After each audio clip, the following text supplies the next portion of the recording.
On va commencer pour la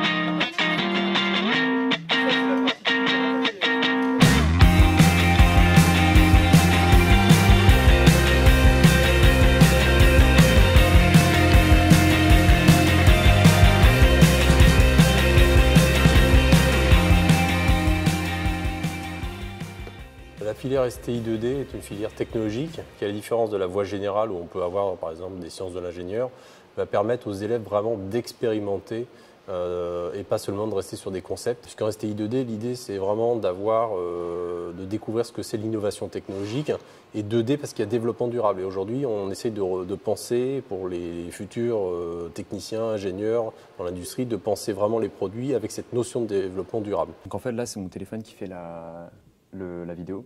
Je suis dans l'informatique depuis que je suis tout petit et la programmation, ça m'a tenté depuis tout le temps. C'était vraiment ce que j'attendais parce que du coup là, je code, je fais du câblage, donc c'est vraiment pas mal et puis il y a beaucoup de pratique aussi.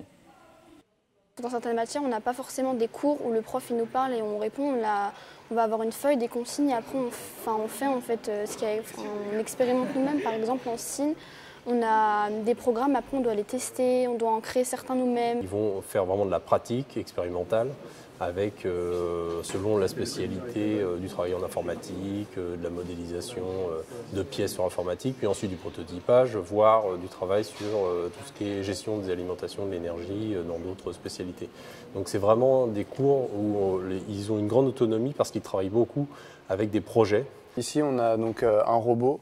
On devait faire un robot par équipe de 4 ou 5. Donc ici, nous concrètement, en tant qu'ITech, on doit réaliser toute la partie modélisation 3D. Et les Cine, eux, ils ont apporté tout ce qui est les cartes informatiques, les servomoteurs.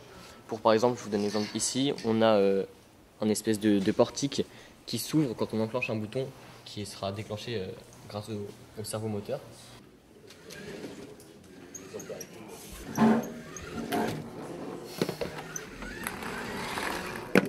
En soi, ce genre de projet, ça nous permet d'acquérir beaucoup de compétences sur la réalisation de projets. On doit avoir une partie de conception personnelle et puis après, pour faire les tests, aller voir nos collègues qui sont en programmation et puis essayer de voir si tout fonctionne encore une fois. Nos professeurs ne sont pas forcément tout le temps avec nous pendant les cours.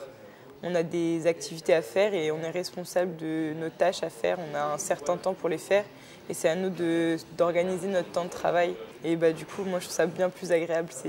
Ça nous responsabilise en plus. Le travail se fait effectivement avec cette autonomie dont je parlais et il est accompagné par les enseignants qui d'ailleurs vont les évaluer au fil de l'eau et qui vont intervenir à chaque fois que les élèves expriment des besoins. Mais c'est vraiment les élèves qui vont choisir les solutions techniques, technologiques à mettre en œuvre et ils vont être simplement accompagnés par les enseignants qui évidemment les ont formés au préalable. Je vous ai imprimé le dossier technique où à l'intérieur il y a les schémas que vous allez devoir réaliser. En terminale, on a donc je dirais deux parties distinctes dans l'année. La première partie de l'année qui s'arrête donc début janvier où on pratique beaucoup de TP, on fait pas mal de cours également. Et en fait, la deuxième partie de l'année, on commence le projet de bac qui est donc coefficient 12 et on utilise tout ce qu'on a vu en cours au début de l'année pour pouvoir avancer sur ce projet. On travaille sur un projet sur la domotique. Ce projet va nous permettre de réunir beaucoup d'informations sur la maison et on pourra savoir quelles sont les portes ouvertes, les fenêtres ouvertes et aussi savoir s'il y a un courrier dans la boîte aux lettres et aussi d'ouvrir le portail à distance. Ce qui était bien avec ce projet, c'est pour ça qu'on l'a pris, c'est qu'on pouvait avoir un projet global sur tout ce qu'on a fait pendant l'année. Et du coup, c'est très intéressant pour réviser, pour bien se remettre les bases et puis après aussi pour le juste cette ligne me permet d'avoir ma base.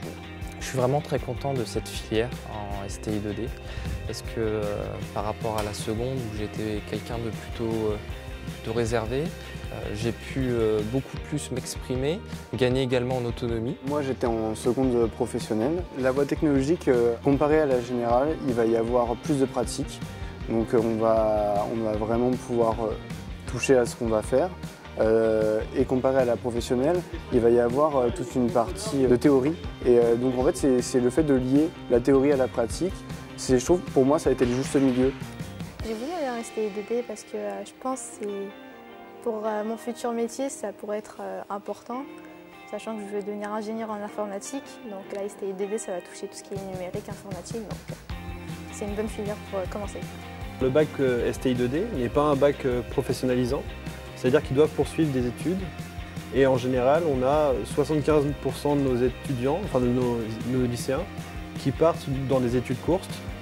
Et on a 25% d'autres du coup, qui partent vers des études type classe préparatoire aux grandes écoles et également à l'université.